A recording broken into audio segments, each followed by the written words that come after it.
Zdravím všechny, mé jméno je Anička a na Twitchi vystupuju pod jménem Aresin. Ale už nás... Je mi 19 a streamuju od roku 2021 a to převážně LOLko, Valorant a občas i nějaký to IRL. Hlavně nějaký ty cooking streamy. Selhání. Ale já jsem to říkal. LOLko hraju od roku 2021 a mainím support. Nečekaně? Můj main je Rakan, je to můj soulmate, prostě láska mého života.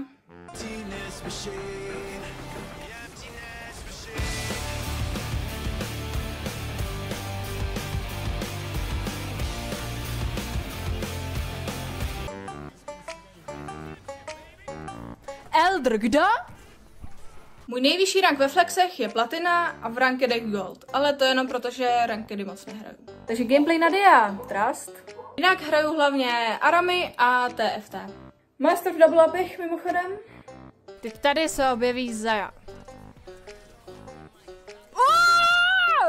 Myslím si, že jsem vhodný účastník, jelikož jsem soutěživá a ve hře se dokážu jako správný support obětovat pro celý tým.